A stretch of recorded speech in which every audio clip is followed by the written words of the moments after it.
राधे राधे प्यारे भक्तों, भक्ति रस में आप सभी का हार्दिक स्वागत है। प्यारे भक्तों, हम माघ महत्तम की कथा का पान कर रहे हैं और आज हम करेंगे माघ महत्तम अध्याय 18वां। श्री वशिष्ठ जी कहने लगे, हे राजन, मैंने दत्तात्रेय जी द्वारा कहा माघ मास महत्तम तुम्हें सुनाया। अब माघ मास के स्नान का फल सुनो।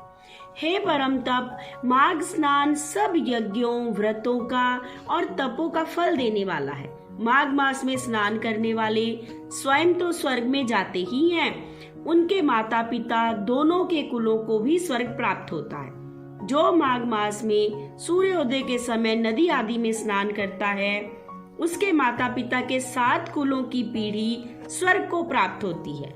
माघ मास में स्नान करने वाले दुराचारी और कुकर्मी मनुष्य भी पापों से मुक्त हो जाते हैं और इस मास में हरि का पूजन करने वाले पाप समुदाय से छूटकर भगवान के सदृश शरीर वाले हो जाते हैं। यदि कोई आलस से भी माघ में स्नान करता है, उसके भी सब पाप नष्ट हो जाते हैं। जैसे गंधर्व कन्याएं राजा के शाप से भयंकर कल को भोगती हुई लोमश ऋषि के वचन से माघ में स्नान करने से पापों से छूट गई।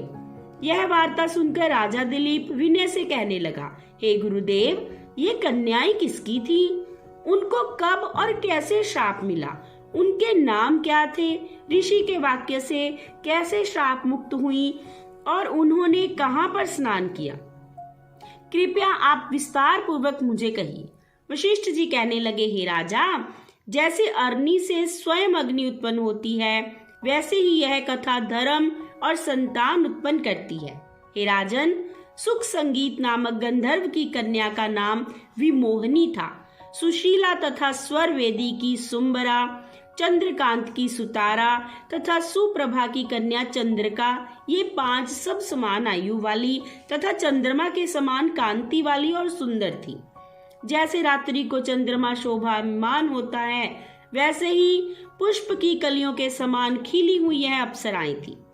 ऊंचे प्योधर वाली पद्मिनी, वैशाख मास की कामिनी, यौवन दिखाती हुई नवीन पत्तों वाली लता के सदृश गोरे रंग, सोने के सदृश चमकती हुई और सोने के अलंकारों से सुशोभित, सुंदर वस्त्र धारण किए हुए, अनेक प्रकार के गाने और वीणा तथा बांसुरी बजाने में प्रवीण और ताल स्वर तथा नृत्य कला में भी निपुण थी।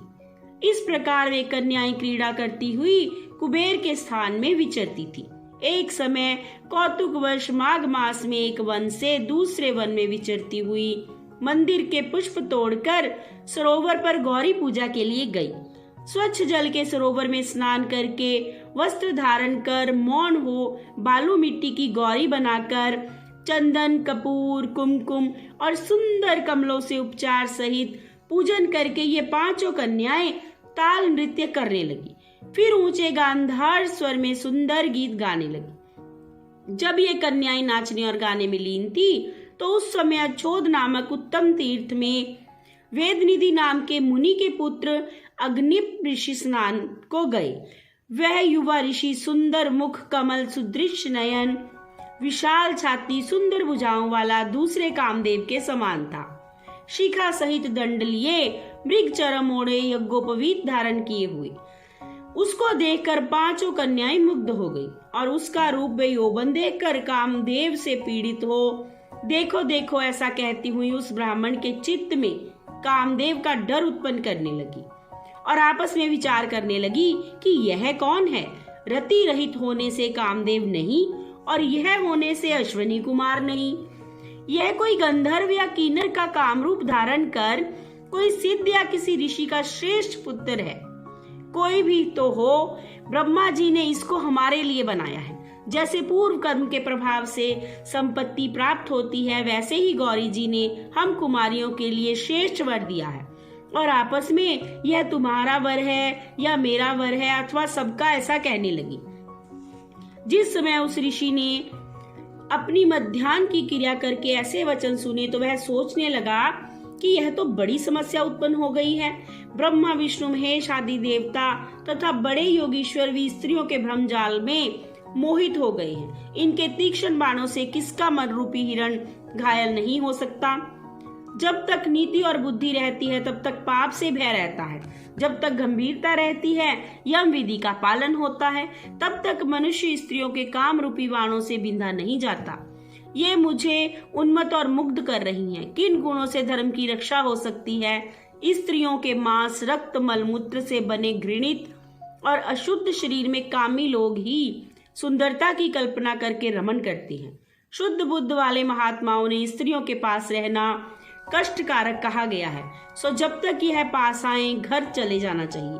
अतः जब तक वह उसके पास आई, वह योग बल के द्वारा अंतर्ध्यान हो गया।